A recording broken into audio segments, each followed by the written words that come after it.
생각 정리의 기본은 발산에서 수렴으로 가는 형태입니다. 일단 많이 끄집어내놓고 그 다음 정리를 해야 한다는 것이죠. 결과물이 완벽해야 한다는 생각 때문에 처음부터 생각 정리를 할 때 부담을 갖는 분들이 종종 계십니다. 생각 정리는요, 처음부터 잘 되는 것이 아니라 완성도를 높여가는 것입니다. 아인슈타인은 이런 말을 했습니다. 발명에서 빠질 수 없는 것이 아이디어를 버릴 수 있는 쓰레기통이다. 자, 그렇다면 이 좌뇌로 정리한다는 것은 무엇일까요? 머릿속 생각은요, 생각을 정리하는 3단계의 순서가 있습니다. 저는 이것을 나, 분, 배, 나열하고 분류하고 배열한다 라고 말을 한대요. 자, 첫째, 나열입니다. 나열은 쉽게 설명해서 생각을 끄집어낸다라는 것이죠. 자, 우리 하루 일과라는 주제로 생각을 정리해 볼까요? 가장 먼저 떠오르는 대로 할 일을 이 생각 정리 도구에 나열을 합니다. 뭐 마인드맵이나 로직트리나 아니면 만다라트 이런 생각 정리 툴에다가 적어보는 거죠. 저는 마인드맵을 한번 정리를 해볼게요. 자, 이때는요, 중복되는 내용이 있어도 상관이 없어요. 신경 써야 할 것은 누락되는 내용이 없도록 하는 것입니다. 다음과 같이 저는 회의, 기획서 작성, 이메일 보내기, 독서 등 여러 가지 하루 일과의 목록을 나열해 봤습니다. 자, 두 번째, 이제 분류입니다. 분류는 생각을 정리하는 것인데 생각을 모두 나열했으면은 그 다음 작업은 이제 생각을 분류해 보는 거겠죠. 분류는 기준을 정해서 나누는 행위를 말합니다. 그리고 생각을 정리할 때 가장 중요한 역할을 하죠. 왜? 분류가 곧 정리이기 때문입니다. 그래서 정리를 잘하는 사람들이요, 분류도 잘합니다. 생각도 마찬가지입니다.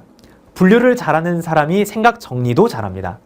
따라서 이 보이지 않는 생각을 정리하고자 한다면 생각을 묶어줄 수 있는 키워드를 찾아야 합니다. 다음과 같은 기준을 생각해 볼 수 있습니다. 분류 기준이 나오면요, 그 다음 나열된 일정을 기준에 맞게 분류하는 작업을 합니다.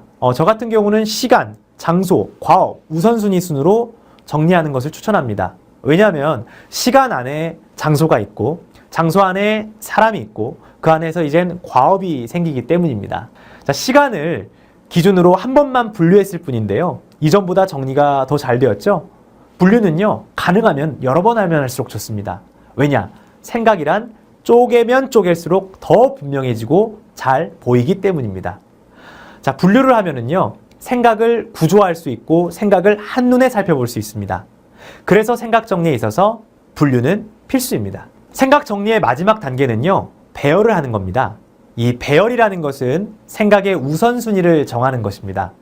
이 단계는요, 우리의 생각을 행동으로 바꿔주는 단계이기 때문에 생각 정리 과정에서 가장 중요하다고 할 수 있습니다.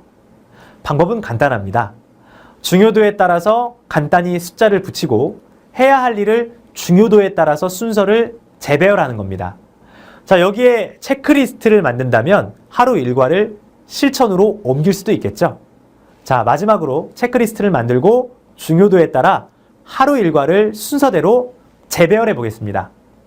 자, 드디어 하루 일과에 대한 생각 정리가 완성되었습니다. 생각은요, 나열하고 분류하고 배열하는 과정에서 정리가 이루어집니다. 이 원리는요, 생각 정리에 대한 거의 모든 주제에 적용할 수 있습니다. 제가 계속해서 강조할 텐데 아이디어 기획, 보고서 작성, 발표 내용 정리, 프로젝트 관리 등 이 전문적인 주제에도 이 원리를 바탕으로 정리가 이루어진다는 걸 꼭 기억하길 바랍니다. 또한 마인드맵, 브레인스토밍, 만다라트, 로직트리와 같은 도구도요, 공통적으로 사용되는 기본 원리입니다. 생각 정리할 때는요, 여러분들 나열, 분류, 배열의 원리를 꼭 기억하시길 바랍니다.